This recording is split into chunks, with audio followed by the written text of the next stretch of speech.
Joining me right now is House Majority Leader, California Republican Congressman Kevin McCarthy. Congressman, good to see you. Thanks so much for joining us.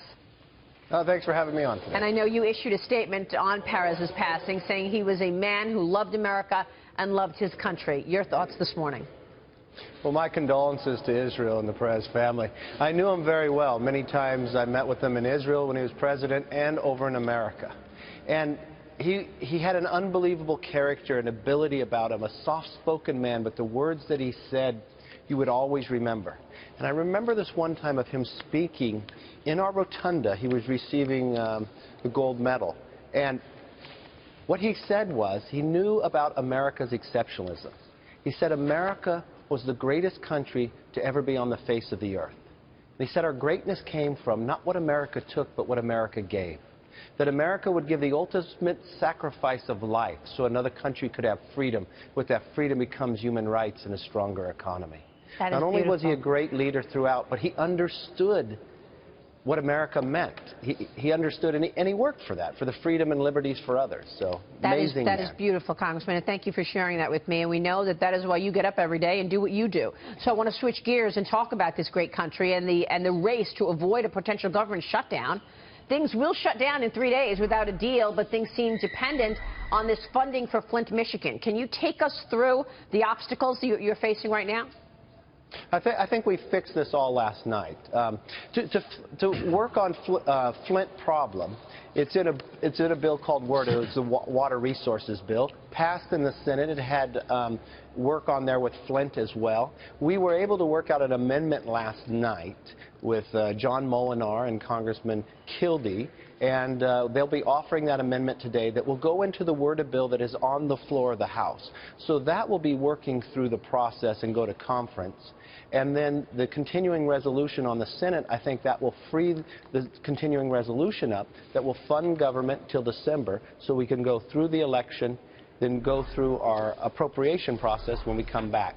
And I believe we'll have it all done here in the next day or two. I mean, when we look at those pictures in Flint, it's so extraordinary. Why hasn't more been done in terms of that crisis?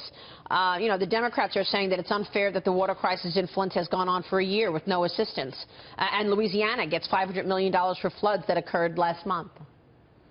Well, unfortunately, the Democrats have blocked funding for Louisiana in the Senate. They weren't able to move forward. There are some things we're able to do here. A lot of people have a lot of different arguments about this. The change of the EPA back in 2011 to forcing cities to use chemicals, especially when they have a lot of these lead pipes and what's that cause. So one of the biggest challenges we have that EPA knew of this situation and did not inform individuals, kept that information for months on end. And government oversight has looked at that. We've been studying it as we go forward. But we're going to work very closely to make sure that we solve this problem. But there's many cities across America. Water is a major issue, not only just in Flint, but in California as well. So you don't see a government shutdown this week then, Congressman? No, I do not. Okay. I see us getting this solved in the next 48 hours. Here's Tony Sayegh. Congressman, how long would a continuing resolution take us to, at least the one that's currently being negotiated? It's only a couple months to December 9th. Because as you know, there are 12 appropriation bills that fund government. All those have moved out of the House committee. 6 of them have moved off the floor. They haven't had it finished over in the Senate. So this will take us a short term past the election. Right after the election, we will come back to Washington, finish that work, and get all the funding bills done. So going to the election, and it's a perfect segue, you know, about a year ago when the idea that Donald Trump would be the Republican nominee, there was this kind of doomsday scenario. We were going to be devastated in the Senate, which already was looking tough because of just the way the elections this year were shaping up in a lot more blue states than red states. Potential for even losing the House. About a month out, how do you see it? And because it doesn't seem as if those doomsday predictions will pan out necessarily. I don't believe so. If you look, if the election was held today, the Republicans would keep control of the Senate and keep control of the House. And then if you look at Nate Silver's page, 538, it says of 54% the last time I looked at it a couple days ago of the probability of Donald Trump winning the presidency. So in the last month, it has fundamentally changed. Now, I will tell you, the presidential race does affect House and Senate races, though. When Romney lost the House by 4 points, lost the presidency by 4 points, we lost 8 seats in the House. When McCain lost the presidency by 7 points, we lost 21 seats. But as of right now, there's not one incumbent, Republican incumbent in the House, that is losing in any poll that I've seen. Okay, so you don't see, so then it sounds like you're more confident that you're not going to actually lose seats in the House. What about the Senate?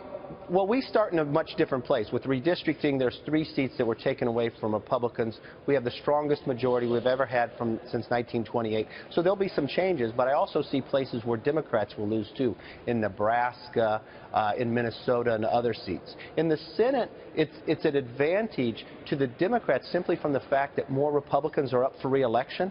But when you look at the current numbers, they have given up on Ohio.